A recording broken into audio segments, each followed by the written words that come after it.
एक ब्रह्मा कुमारी पंथ चलाया अभी 100 वर्ष पहले लगभग, और उसमें एक प्रेत आता है, वो कहता अहम ब्रह्मास्मि, मैं ब्रह्मा हूँ। कभी कहता है अहम शिवोहम, मैं शिव हूँ। ये एक प्रेत का चलाया हुआ है, और वो प्रेत कभी ब्रह्मा की पदवी पर था। जैसे कोई गांव का प्रधान सरपंच रिटायर हो जाता है, उसको अगली बार नियुक्त नहीं किया जाता, तो लोग फिर भी उसको सरपंच साहब कहते हैं, प्रधान साहब बोलते हैं, वो राज्य रह रहे। और वो भी कहीं मिलता है, कोई कहता भी कौन है, फलाना सरपंच हूँ, और जब वो सरपंच नहीं होता। तो ऐसे ही दास ने कबीर परमात्मा से प्राप्त उस ज्ञान को आगे बढ़ाया है, as it is, as a tape recorder. Das का इसमें इतना ही योगदान है कि दास को परमात्मा का जो अंतःकरण टेप रिकॉर्डर ठीक कर दिया उस परमेश्वर कबीर जी ने, और उसमें अपना ज्ञान भर दिया।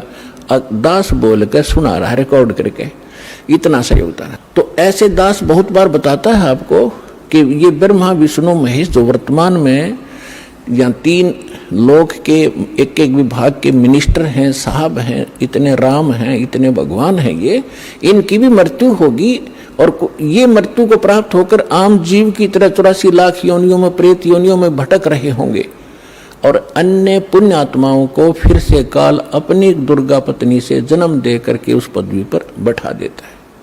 तो उनमें से ये पंथ चलाने वाला जो ब्रह्मास्मि में शिवोस्मि, तो ये वो भूत है जो कभी ब्रह्मा के पद पर रहा है, अब उसका अस्तित्व कुछ नहीं, वो रिटायर्ड सरपंच समझ लो, एक्स सरपंच, अब उसका कोई अस्तित्व नहीं। तो वो बोलकर उसने वो पंथ चला दिया। आज भी उसकी मुरली सुनकर, वो भूत की बात सुनकर एक बहुत बड़ा जनसमूह अपना जीवन नाश कर रहा है। दास का प्रयत्न किसी की निंदा करना नहीं, दास का प्रयत्न है कि सभी हम एक परमात्मा के बालक बच्चे हैं, बहन बेटी भाई, और उस काल ने ये जाल फैला रखा है कि मैं इतने पंथ चला दूंगा नकली कि कोई समझ नहीं सकेगा ओरिजिनल पंथ कौन सा है। तो दास ऐसा प्रयत्न कर रहा है कि जैसे पहले के, अभी बहुत बार होती रहती हैं घटनाएं कि कोई 500 1000 के नोट नकली छाप देता है, और सरकार को जो पता चलता है तो दोनों ओरिजिनल और डुप्लीकेट दोनों के दोनों मीडिया के माध्यम से, समाचार पत्रों के माध्यम से उनकी पहचान कराई जाती है कि ये इस टाइप का डुप्लीकेट है, ये ओरिजिनल है। तो सरकार निंदा नहीं कर रही होती, एक महापरोपकार करती है।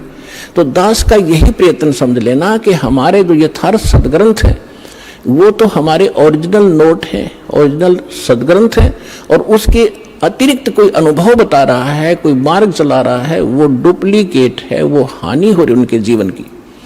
तो दास ने कोई शौक नहीं है किसी की, इसको आप आलोचना का नाम देते हो तो आपकी बुद्धि अच्छी नहीं है, आपको अध्यात्म ज्ञान नहीं है। तो इसी प्रकार ये काल ने स्वयं, इसमें श्री कृष्ण जी के अंदर स्वयं काल प्रवेश कर गया। श्री कृष्ण भी ये 3 लोक के प्रभु हैं, एक विभाग के, इसके अंदर आम प्रेत नहीं प्रवेश कर सकता, इनके अंदर, इनमें इतनी पावर होती है। तो उनके अंदर काल स्वयं आया और उसने गीता का ज्ञान दिया। तो यहां ब्रह्म बोल रहा है इस गीता को। अब हम परम अक्षर ब्रह्म कहेंगे, उसको पूर्ण ब्रह्म कहेंगे, जो इससे अन्य परम शक्ति है, और उसको हमने पाना है। अब क्या कहा है कि वो सच्चिदानंद घन ब्रह्म ने अपने मुख कमल से, गीता ज्ञानदाता स्वयं कह रहा है, उस धार्मिक अनुष्ठानों की जानकारी विस्तार के साथ कही है, और उसको तत्व ज्ञान कहते हैं। और उस ज्ञान को प्राप्त करके प्राणी सभी कर्मों से मुक्त हो जाता है, उसका वो छुटकारा पा लेता है, उसका पुनर्जन्म नहीं होता। चौथे अध्याय के 34वें श्लोक में कहा कि अर्जुन, उस तत्व ज्ञान को जो परमात्मा स्वयं आकर अपने मुख कमल से वो वाणी बोलता है, वो तत्व ज्ञान है। उस तत्व ज्ञान को, उसको सूक्ष्म वेद भी कहा है। उस तत्व ज्ञान को तू तत्वदर्शी संतों के पास जाकर समझ, उनको दंडवत प्रणाम करने से, कपट छोड़कर सरलता पूर्वक प्रसन्न करने से वो तत्वदर्शी संत तुझे उस परमात्म तत्व का अर्थात तत्व ज्ञान का उपदेश करेंगे। अब 15वें अध्याय के प्रथम मंत्र में उस तत्वदर्शी संत की पहचान भी बता दी है कि जो संत उल्टे लटके हुए संसार रूपी वृक्ष के, ये संसार रूपी वृक्ष है अर्जुन, ऊपर को जड़ हो तो पूर्ण परमात्मा है, पूर्ण ब्रह्म है, जिस तो सबका धारण पोषण करता है। 15वें अध्याय के 1 से लेकर 4 श्लोक में और 16-17 श्लोक में 3 पुरुष, 3 भगवान, 3 ब्रह्म स्पष्ट किए हैं। सरपुरुष कहो, सरब्रह्म कहो, ये तो काल है। सर माने नासवान, ये 21 ब्रह्मांड का स्वामी, ये सरब्रह्म है। और दूसरा अक्षर ब्रह्म, अक्षर पुरुष कहो, चाहे प्रभु कहो, स्वामी कहो, राम कहो, ब्रह्म कहो, ये 7 संख्य ब्रह्मांड का स्वामी है। इसकी आयु बहुत लंबी है, लेकिन इसकी भी मृत्यु है, इसलिए इसको भी अक्षर पुरुष कहा है। ये चिरस्थायी है। और फिर तीसरे नंबर का जो परमात्मा है, परम अक्षर ब्रह्म कहलाता है, वो बताया उत्तम पुरुषत्व अन्य, जो 17वें श्लोक में कहा 15वें अध्याय के, उत्तम पुरुषत्व अन्य परमात्मा इति उदाहरत है। ये लोग तरम अविश्ववर्ती अवैश्वर है, वो परमात्मा इन दोनों से अन्य है। जो 15वें अध्याय के 16वें श्लोक में सरपुरुष और अक्षर पुरुष कहे हैं, इनसे कोई अन्य है वो परमात्मा जो सबका धारण पोषण करता, 3 लोकों में प्रवेश करके। तो 15वें अध्याय के प्रथम श्लोक में बताया कि ऊपर को जड़ और नीचे को शाखा वाला ये उल्टा लटका हुआ संसार रूपी पीपल का वृक्ष समझो, एक फॉर एग्जाम्पल दिया है।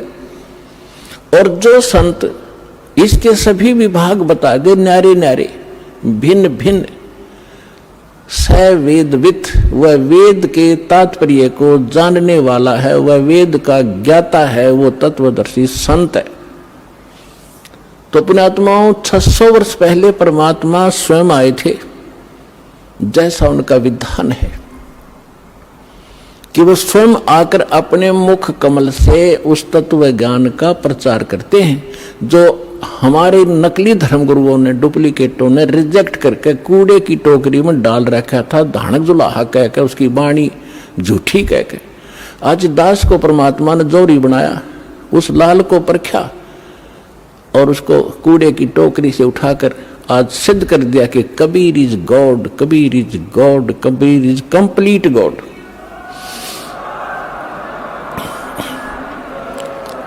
और जिसको पाकर उसके बच्चे आज धनी हो रहे हैं, अध्यात्म मार्ग से वो पूर्ण, अध्यात्म धन से वो परिपूर्ण होते जा रहे हैं, जो उनका सुख का मूल है। और शास्त्र विरुद्ध साधना दुख की मूल होती है, जो आज तक हम सभी करते रहे। अब जो प्रसंग चल रहा है उसी पर आते हैं कि परमात्मा ने 600 वर्ष पहले आकर कहा था, अक्षर पुरुष एक पेड़ है, निरंजन वाकी डरे, तीनों देवा शाखा है, भाई पात रूप संसारे। अक्षर पुरुष एक पेड़ है, सरपुरुष वाकी डार, और तीनों देवा उसके आगे शाखा हैं, ये पात रूप संसार। अब आपको बहुत बार उल्टा लटका हुआ संसार रूपी वृक्ष का एक चित्र बनाया है, वो दिखाया है। तो परमात्मा ने मूल को छोड़ दिया, जो जमीन से बाहर दिखाई देता वो सारे पार्ट बता दिए। तना, उसको अक्षर पुरुष समझो, उससे तने से मोटी डाहर निकले उसको सरपुरुष, और सरपुरुष के आगे फिर वो 3 शाखाएं हों, रजगुण ब्रह्मा, सतगुण विष्णु, तमगुण शिव जी, ये शाखा समझो, इतना बता दिया। और पात रूप संसार। फिर इस दास को भेजा ये बताने के लिए कि मूल कौन है। ये जड़ वही है जो सबका धारण पोषण करता है, सबका उत्पन्न करने वाला है, सबका संरक्षक है, जो सर्व सुखदायी है, जो परम अक्षर ब्रह्म, जो अविनाशी परमात्मा है, वो वही है। कौन? अब दास ने बताया कि इसमें परमात्मा को पहचानने में दोनों पहलू काम करेंगे। एक तो हमारी थ्योरी, हमारा जो सिलेबस पाठ्यक्रम, और साथ में प्रैक्टिकल। पाठ्यक्रम बता रहा है और फिर वो प्रैक्टिकल, जिन्होंने प्रैक्टिकल किया उन महापुरुषों ने जिनको भगवान मिले, सचखंड लेकर गए, सतलोक ले गए, फिर वापस छोड़ा, उनमें से 6-7 शुभ नाम दास का याद है। आदरणीय धर्मदास साहिब जी, गांव बांधवगढ़, मध्य प्रदेश, वर्तमान में छत्तीसगढ़ होगा वो। और आदरणीय मलुकदास साहिब जी, आदरणीय नानक साहिब जी जो सिख धर्म के प्रवर्तक माने जाते हैं, आदरणीय दादू साहिब जी, आदरणीय गरीबदास साहिब जी, गांव छुरानी, जिला झज्जर, हरियाणा वाले, आदरणीय गीसा दास साहिब जी, गांव खेखड़ा, जिला बागपुर, उत्तर प्रदेश वाले, आदरणीय स्वामी रामानंद जी, काशी वाले। तो इन महापुरुषों में से आदरणीय गरीबदास साहिब जी के विषय में दास बताना चाहेगा। उन्होंने कहा कि हम सुल्तानी नानक तारे दादू को उपदेश दिया, जात जुलाहा भेद न पाया वो काशी माहे कबीर हुआ। अनंत कोट ब्रह्मांड का एक रति नहीं भारे, सतगुरु पुरुष कबीर हैं ये कुल के सिरजनहारे। तो वो जड़ है उस संसार रूपी वृक्ष की, वो कबीर है। कबीर परमात्मा कौन? उसको परम अक्षर ब्रह्म कहो, उसको सत्य पुरुष कहो, अमर पुरुष कहो, उसे परम पुरुष कहो, उसे परम अक्षर ब्रह्म कहो, उसे परम अक्षर पुरुष कहो। ये उनके उपमात्मक नाम है। वास्तविक नाम उस परमात्मा का कबीर देव है। उसको अल्लाहु अकबर कहो, कबीर देव, कबीर साहब, अल्लाहु अकबर, कबीर भगवान, अल्लाह माने भगवान, अकबर अकबरी, अकबीर कबीर, ये कबीर को ही अपभ्रंश करके अकबर बोलते हैं। जैसे हम कबीरू बोल देते हैं, कबीरा बोला करते थे। जैसे गरीबदास जी को गांव वाले गरीबू कहा करते थे। तो ऐसे हम अपभ्रंश करके अपने नाम रख लेते हैं। उनका वास्तविक नाम है कबीर देव, अल्लाहु अकबर, अल्लाह कबीर, गॉड कबीर। अब जो प्रसंग चल रहा था उसी पर आते हैं कि वो परमात्मा स्वयं यहां आते हैं।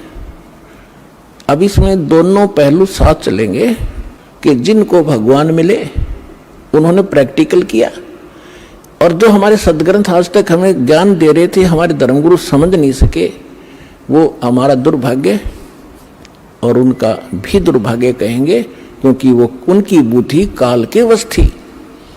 अब हम सतगुरु शरण में आ गए तो हमारे ऊपर काल की जकड़ नहीं रही, इसलिए आप इस ज्ञान को समझ रहे हो। जिस दिन आपका नाम खंड हो जाएगा, यहां से कनेक्शन कट गया, परमात्मा का पंजा आपसे उठ जाएगा, आपको यही शब्द कड़वे लगने लग जाएंगे। और ये हमारे यहाँ भक्त भी आपको बुरे बुरे दिखाई देंगे, क्योंकि काल प्रवेश कर जाएगा, आपकी बुद्धि को भ्रष्ट कर देता है। आज तक ब्रह्मा विष्णु महेश की गांठ बांध रखी, इसने चक्कर बांध रखा, समझने नहीं दिया। आपकी क्या औकात, आप इस मालिक की शरण से दूर होकर आप सुखी हो जाओगे।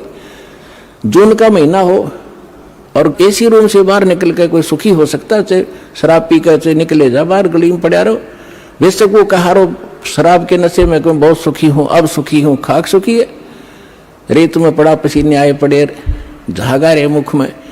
तो ऐसी दशा उन लोगों की जो भगवान से दूर हटकर इस काल के खेमे में खेल खेल रहे हैं। चाहे वो भक्ति कर रहे हैं, वो भक्ति भी नकली, या संसारिक सुख प्राप्त करने के लिए को प्रयास कर रहे हैं, क्योंकि इस काल की साधना से सुख हो ही नहीं सकता। सुख होगा तो इस परमात्मा की ही रजा से, इस साधना से होगा। आदरणीय गरीबदास साहिब जी ने प्रैक्टिकल बताया कि अजब नगर में ले गए हमको सतगुरु आने, अजब नगर में ले गए हमको परमेश्वर आने। आन माने आके, अजब नगर में, ऐसे अजब कमाल के लोक में लेके गए भगवान मुझे खुद आकर के। और जल के बिंब अगाध गति हम सूते चादर ताड़े। अजब नगर में ले गए हमको सतगुरु आण, यानी वो सतगुरु भी हैं, वो भगवान भी हैं। जो सतगुरु होता है, सच्चा ज्ञान जो देता है भगवान ही देता है, भगवान ही सच्चा ज्ञान दे सकता है। तो उनको सीधे भगवान मिले थे, सतगुरु कहो चाहे परमेश्वर कहो। अजब नगर में ले गए हमको परमेश्वर आने, आन माने आके। ये हमारी देसी भाषा हरियाणा की लैंग्वेज में लिखा ग्रंथ है। और जल के बिंब अगाध गुटी वासुते चादर तान के सोना, यानी कति निश्चिंत हो जाना, बेफिक्र होकर सोना। एक मुहारा है यहाँ देसी कि अच्छा चादर तान के सोए है, सारे काम कर लिए।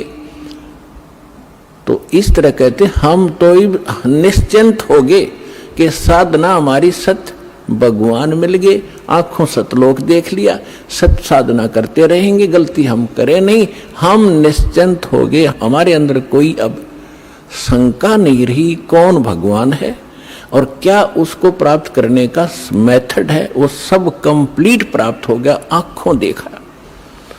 तो दास आपको इतना ही दृढ़ करना चाहता है। देखो, माता पिता अपनी बिटिया का विवाह करते हैं तो वो जाकर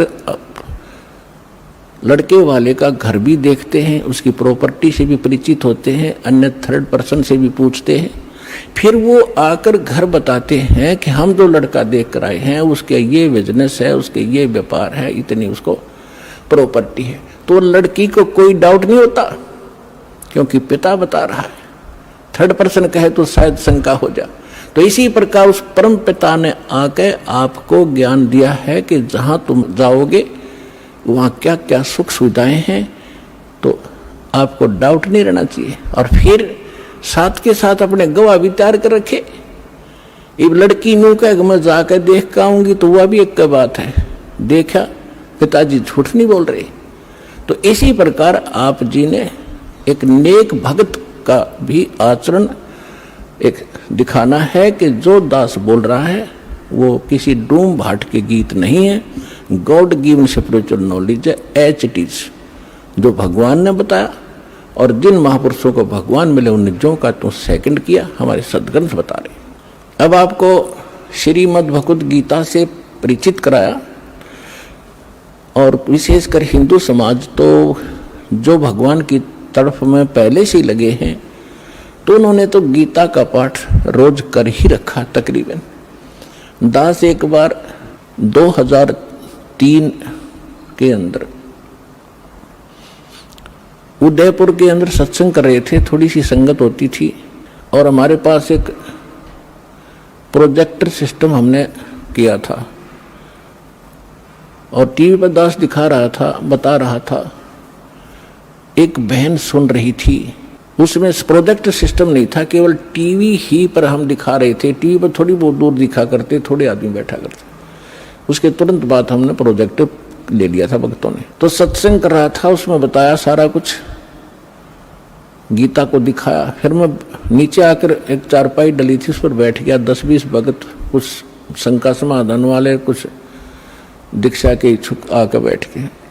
तो एक बहन कहने लगी, जी मैं तो व्रत करती हूँ, शुक्रवार का मैं छोड़ूंगी नहीं। मैंने कहा बहन आप गीता को मानते हो? कहा गीता डेली पढ़ती हूँ।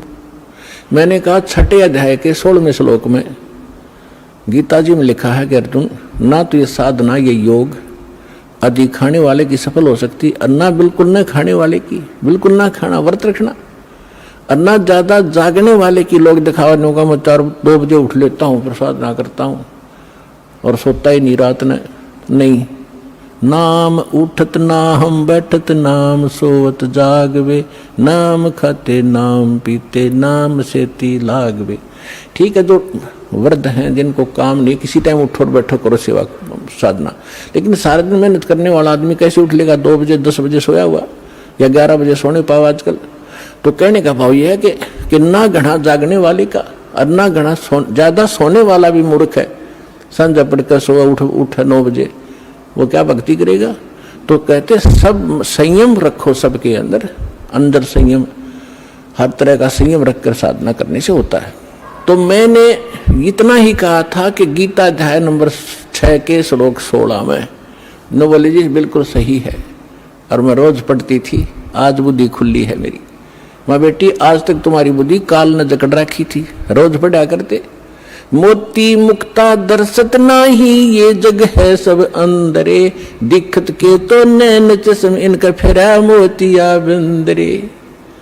ये बड़े विद्वान पंडित थे, बड़े लय ला कर गीता का पाठ करा करते थे, बड़ी मधुर वाणी से श्लोकों का उच्चारण किया करते थे 1 घंटे तक। तो खाकतान के पास मोतियाबिंद था, उसको पता नहीं इसमें बोल क्या रखा, तुम कर क्या रहे हो। तो आज दास तो बता रहा है कि बुद्धिमान भक्त हैं और इन्होंने गीता और इनको खूब पढ़ा हुआ है, और परमात्मा की शरण में आने से आपकी बुद्धि ओपन हो जाती है, काल का प्रेशर प्रभाव हट जाता है, आप खूब आसानी से सोच लेते हो और समझ सकते हो। तो गीता के अंदर जो दास ने प्रमाण दिए, विशेषकर हिंदू समाज जिनसे खूब परिचित है कि ऐसा ही लिखा है, लेकिन समझ नहीं सके थे। आप विद्यार्थी, अगर विद्यार्थी सिलेबस समझ ले तो फिर टीचर की क्या आवश्यकता है, फिर आप पे पड़ जाते सारे। तो टीचर इसलिए बनाए जाते हैं कि सब अनुभव करते हैं, सिलेबस को पढ़ते हैं, फिर बच्चों को सुनाते, फिर प्रैक्टिकल करवाते हैं। थ्योरी से प्रैक्टिकल होता है, एज इट इज होगा, बिल्कुल सही होगा। अब आपको सुनाते वेदों से।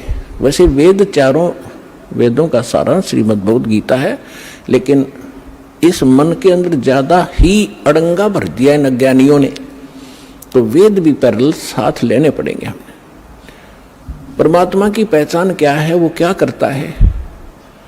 अब जैसा भी आपने पाठ प्रकाश के समय सुना कि सतलोक से चलकर आए, वो परमात्मा सतलोक से चलकर आए कबीर जी। और गरीबदास जी भी कहते हैं कि अलल पंख अनुराग है सुन मंडल रह थीर, दास गरीब उधारिया में सतगुरु मिले कबीर। और अजब नगर में ले गए हमको सतगुरु आने। धर्मदास जी कहते हैं सतलोक से चलकर आए काटन यम की जंजीर। मुल्कदास जी भी कहते हैं कि अमरलोक से चलकर आए काटन यम की जंजीर। तो इसी प्रकार सभी महापुरुषों ने जिनको परमात्मा मिले हैं, रामानंद जी ने कहा कि दो ठोर है एक तू, भया एक से दो। और गरीबदास हम कारणे तुम आए हो मगजो, वहां से चलकर आए हो।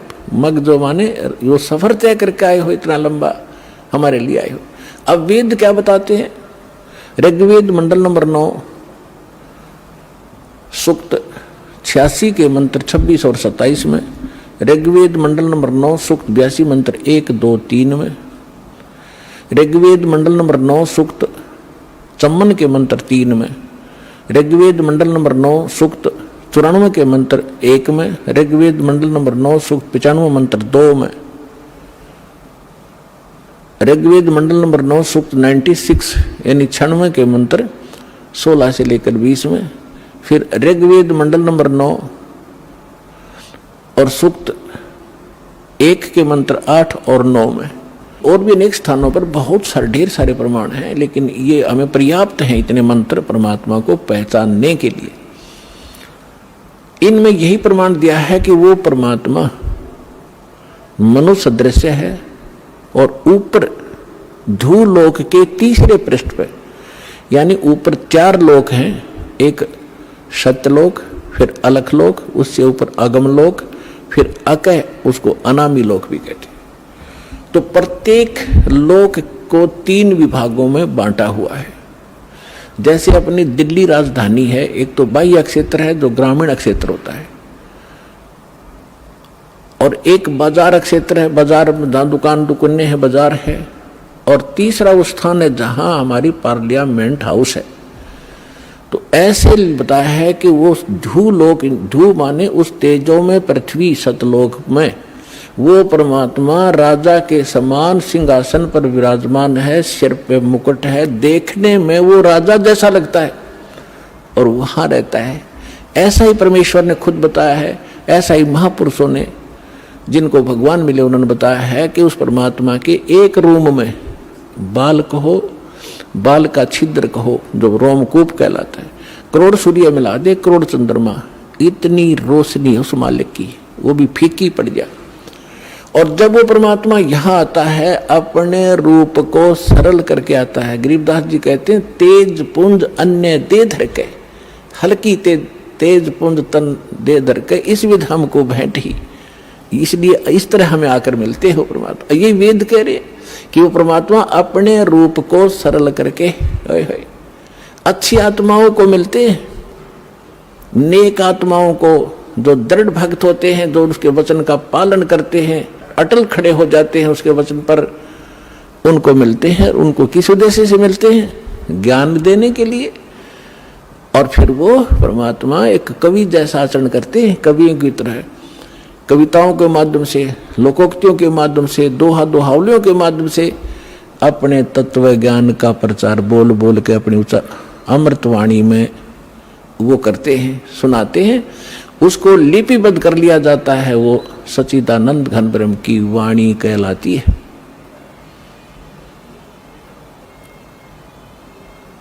अब ये तो वेदों ने बताया, उसमें स्पष्ट बताया कि परमात्मा कबीर देव है, उसका नाम कबीर साहब है। कबीर देव मन परमेश्वर, भगवान, अल्लाह, खुदा, गॉड, साहब।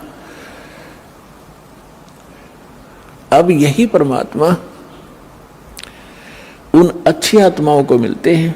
एक समय एक धर्मदास नाम के बहुत बड़े धनी व्यक्ति हिंदू धर्म में जन्मे थे और बहुत ही परमात्मा की तरफ थी उनके अंदर। पुण्यात्माओं, पिछले संस्कार का जो प्राणी होता है वही भगवान के लिए तरफ रहे होते हैं। वो पिछले बहुत अच्छे संस्कारी होते हैं, पिछले पुण्य उनके अंदर प्रेरणा करते रहते हैं, उनको टिकने नहीं देते हैं कि कोई भगवान ढूंढे कहीं, चाहे वो भले ही कोई ना कोई साधना की उसने सहारा ले ही रखा होता है, वो टिक ही नहीं सकता।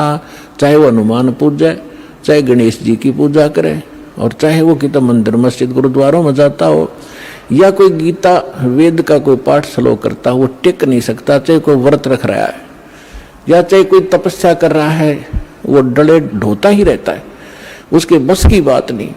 तो इसी प्रकार जिस वर्ण में जन्म हुआ, उन परंपरागत साधनाओं के करते करते भी उसके अतिरिक्त यदि कोई और मार्गदर्शन करने वाला मिल जाता है तो वो भी स्वीकार करता है और उसको प्रारंभ कर देता है। हमसे जुड़े रहने के लिए हमारे YouTube चैनल को सब्सक्राइब करें और नई वीडियो की नोटिफिकेशन के लिए बेल आइकॉन को दबाएं। अगर आप ये वीडियो Facebook पर देख रहे हैं तो लाइक जरूर करें और ज्यादा से ज्यादा शेयर करें। धन्यवाद।